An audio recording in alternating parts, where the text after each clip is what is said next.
বন্ধুরা, আপনারা এখন স্ক্রিনে যে অস্ত্রটি দেখতে পাচ্ছেন এটি হলো রাশিয়ার তৈরি একটি বিশাল সাইজের আইসিবিএম। আইসিবিএম হলো ইন্টারকন্টিনেন্টাল ব্যালিস্টিক মিসাইল, আর এই অস্ত্রটি পরমাণু যুদ্ধে ব্যবহার করা হয়।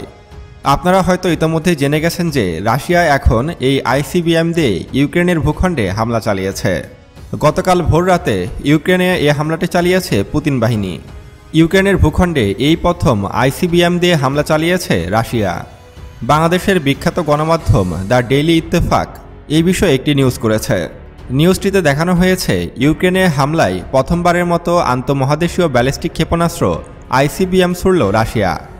কিয়েভের বিমানবাহিনী বলেছে স্থানীয় সময়ে বৃহস্পতিবার ইউক্রেনে হামলার সময় এই ক্ষেপণাস্ত্র উৎক্ষেপণ করেছে মস্কো। আইসিবিএম হাজার হাজার কিলোমিটার দূরে পরমাণু হামলার জন্য এটি ডিজাইন করা হয়েছে। আর রাশিয়া যে আইসিবিএম দ্বারা ইউক্রেনে হামলা চালিয়েছে সেটির মডেল হলো RS-28 সারামাত। আর এটি খুবই ভয়ঙ্কর একটি আইসিবিএম। পৃথিবীর ইতিহাসে এত ভয়ঙ্কর আইসিবিএম আর কোনো দেশই তৈরি করতে পারেনি। তবে রাশিয়া এই ক্ষেপণাস্ত্রের ভিতরে পরমাণু ওয়ারহেডের পরিবর্তে সাধারণ বিস্ফোরক রেখেছিল, আর এ কারণেই ইউক্রেনে তেমন কোনো ক্ষতি হয়নি। ইউক্রেনে রাশিয়ার এই হামলাটি ছিল মূলত একটি সতর্কবার্তা। আপনারা হয়তো জানেন যে গত 2 দিন আগে বিদায়ী প্রেসিডেন্ট জো বাইডেন ইউক্রেনকে অনুমতি দিয়েছে তাদের অস্ত্র ব্যবহার করে রাশিয়ার ভূখণ্ডে হামলা চালানোর। তারই ধারাবাহিকতায় ইউক্রেন কিন্তু আমেরিকার তৈরি অস্ত্র দিয়ে রাশিয়ার ভূখণ্ডে হামলা চালিয়েছিল।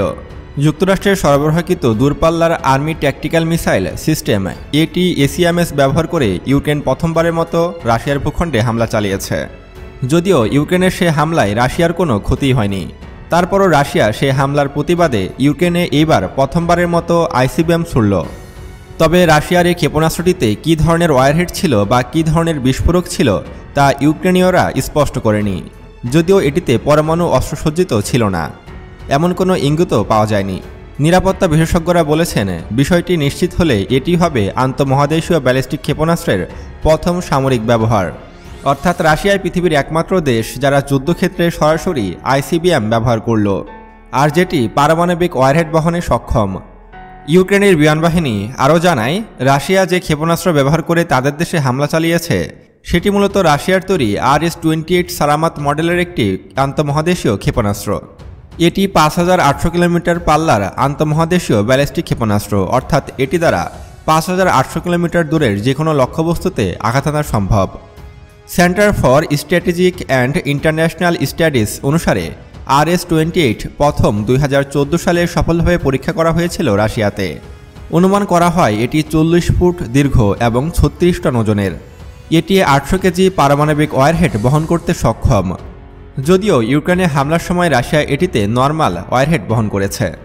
বন্ধুরা, রাশিয়ার এই আন্তঃমহাদেশীয় ক্ষেপণাস্ত্র ছোড়ার মাধ্যমে তৃতীয় বিশ্বযুদ্ধের দ্বারপ্রান্ত খুলে গিয়েছে বলে নিউজ করেছে ইউরোনিউজ নামক একটি ওয়েবসাইট। তাদের নিউজে দেখানো হয়েছে যে তৃতীয় বিশ্বযুদ্ধের আশঙ্কা বাড়ছে এবং রুশ বিমান হামলার শঙ্কায় কিয়েভে যুক্তরাষ্ট্রসহ 4 দেশের দূতাবাস বন্ধ ও ইউরোপীয় ও মার্কিন নাগরিকদের নিজ দেশে ফিরিয়ে নিচ্ছে সে দেশগুলো। ইউক্রেন যুদ্ধ দীর্ঘ 3 বছর পার হলেও এটি বন্ধের কোনো ইঙ্গিত পাওয়া যাচ্ছে না। এমনকি যুক্তরাষ্ট্রে ডোনাল্ড ট্রাম্প ক্ষমতায় আসার পর যুদ্ধ বন্ধ হবে এমন আশা দেখা গিয়েছিল, কিন্তু তিনি ক্ষমতা গ্রহণের 2 মাস আগে প্রেসিডেন্ট জো বাইডেন মার্কিন ক্ষেপণাস্ত্র ব্যবহার করে রাশিয়ায় হামলা চালানোর অনুমতি দেওয়ার পর থেকে সেই আশাও ফিকে হয়ে যাচ্ছে। এবার প্রেসিডেন্ট বাইডেন ইউক্রেনকে মনুষ্যবিহীন মাইন সরবরাহ করার অনুমতি দিয়েছেন। এর ফলে পূর্ব ইউরোপে বাড়ছে পরমাণু হামলার শঙ্কা। পরিস্থিতি যেদিকে মোড় নিচ্ছে তাতে সংঘাতে আরও অনেক দেশ জড়িয়ে পড়া আশ্চর্যের নয়, আর সেটা তৃতীয় বিশ্বযুদ্ধ ডেকে আনতে পারে বলে মনে করছেন প্রতিরক্ষা বিশেষজ্ঞরা। ইতিমধ্যেই কিন্তু রুশ বিমান হামলার আশঙ্কায় 4 দেশের দূতাবাস বন্ধ হয়েছে ইউক্রেনে। রাশিয়ায় মার্কিন ক্ষেপণাস্ত্র army tactical missile system ATACMS দিয়ে রাশিয়ার ভূখণ্ডে হামলা চালিয়েছিল ইউক্রেন। এতে তেমন কোনো হতাহতের ঘটনা না ঘটলেও এ হামলা উত্তেজনা ছড়িয়েছে, কারণ এর আগে মার্কিন অস্ত্র দিয়ে রাশিয়ায় হামলার ঘটনা ঘটেনি। বরং ইউক্রেনের বারবার অনুরোধ সত্ত্বেও যুক্তরাষ্ট্রসহ পশ্চিমা বিশ্ব সেই অনুমতি দেয়নি। কিন্তু যুক্তরাষ্ট্রে ডোনাল্ড ট্রাম্প প্রেসিডেন্ট নির্বাচিত হওয়ার পর বিদায়ী প্রেসিডেন্ট জো বাইডেন ক্ষমতার শেষ সময়ে এসে সেই অনুমতি দিয়ে যুদ্ধের উত্তেজনা আরও বাড়িয়ে দিয়েছে বলে মনে করছেন বিশেষজ্ঞরা। এছাড়া তিনি ইউক্রেনকে মনুষ্যবিহীন মাইন দেওয়ার প্রস্তাবেও অনুমোদন দিয়েছেন। এক মার্কিন কর্মকর্তা বার্তা সংস্থা রয়টার্সকে এ তথ্য জানিয়েছে। তবে এই মাইন ইউক্রেনের ভিতরেই ব্যবহার করতে হবে, যদিও জনসংখ্যা অধ্যুষিত এলাকায় ব্যবহার করতে পারবে না প্রেসিডেন্ট জেলেনস্কির বাহিনী। রাশিয়ার হামলার আশঙ্কায় ইউক্রেনে অবস্থিত নিজেদের দূতাবাস সাময়িকভাবে বন্ধ করে দিয়েছে মার্কিন যুক্তরাষ্ট্র।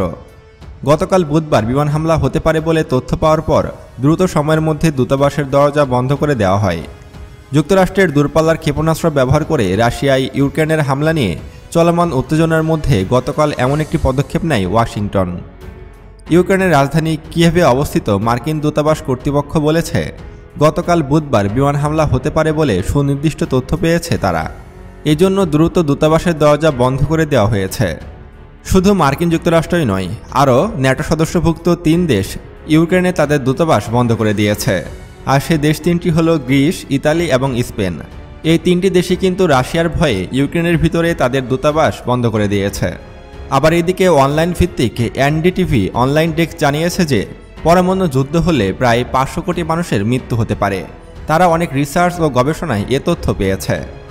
রাশিয়া ইউক্রেন যুদ্ধের পর থেকে অনেকেই পরমাণু অস্ত্রের ব্যবহারের আশঙ্কা করছেন।